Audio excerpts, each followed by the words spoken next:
stars! Today I have another story for you, and it's called Tyrannosaurus Drip. It's written by Julia Donaldson and illustrated by David Roberts. Tyrannosaurus is a pretty long word, don't you think? Let's try saying it together, okay? 3, 2, 1, Tyrannosaurus. And again, Tyrannosaurus. This book is one of my favorites ever, so I know you're going to like this one. Are you ready to hear it? Great, let's begin.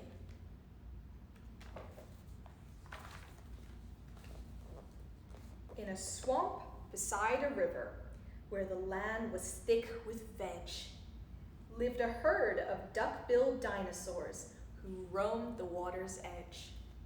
And they hooted, "Up with rivers!" And they hooted, "Up with reeds!" And they hooted, "Up with bellyfuls of juicy water weeds!"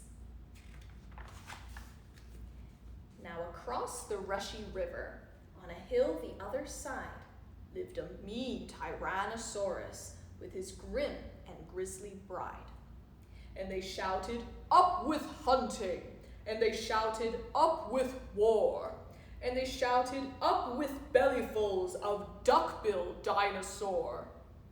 But the two Tyrannosauruses, so grisly, mean, and grim, couldn't catch the duck-billed dinosaurs because they couldn't swim. And they muttered, "Down with water!" And they muttered, "Down with wet!" And they muttered, "What a shame that bridges aren't invented yet."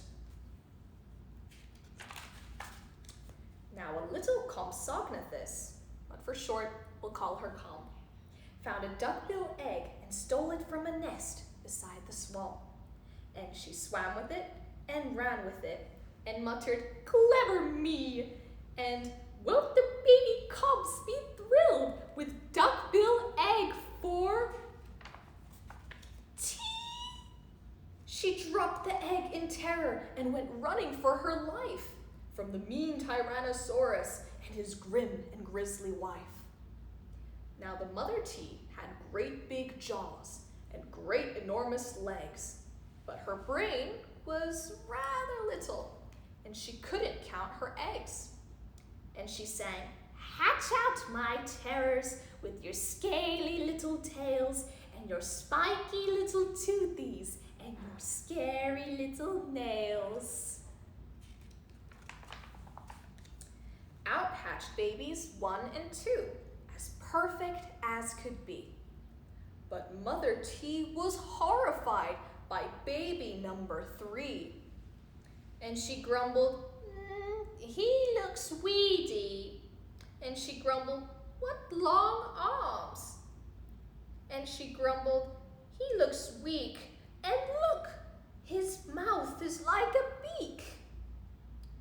"He just needs feeding up," said Dad, and gave the babes some meat. The first 2 gulped and guzzled, but the third refused to eat. And he said, "I'm really sorry." And he said, "I simply can't." And he said, "This meat looks horrible. I'd rather eat a plant." So there's our little friend, duck-bill dinosaur, and his family.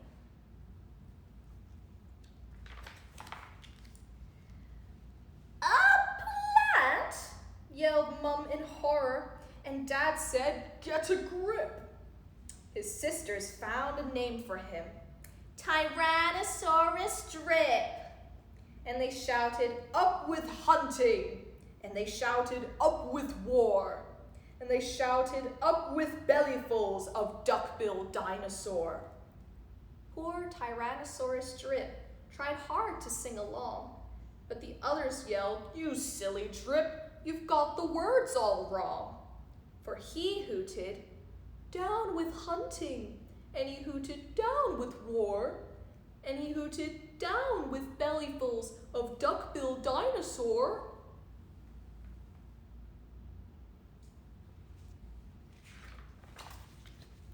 Drip's sisters soon grew big enough to hunt with Dad and Mum, But they turned on Drip and told him, "You're not fierce enough to come." And he cried, "They've gone without me." And he cried, "Alakaday." And he cried, "This doesn't feel like home. I'm going to run away." So he ran off to the river, where he saw a lovely sight, a herd of duck-billed dinosaurs all hooting with delight. And they hooted up with rivers, and they hooted up with reeds, and they hooted up with bellyfuls of juicy water weeds. As he stood there on the bank, a sudden urge took hold of him, and he jumped into the water and discovered he could swim. And the duckbills came to greet him by the rushy river's edge. And they hooted, "Nice to see you." And they hooted, "Have some veg." And Drip, who was delighted that they hadn't run away, ate bellyfuls of water weeds and played with them all day. Then he gazed into the river and asked them, "Who, oh who, is that creature in the water?" And they laughed and said, "Why, it's you."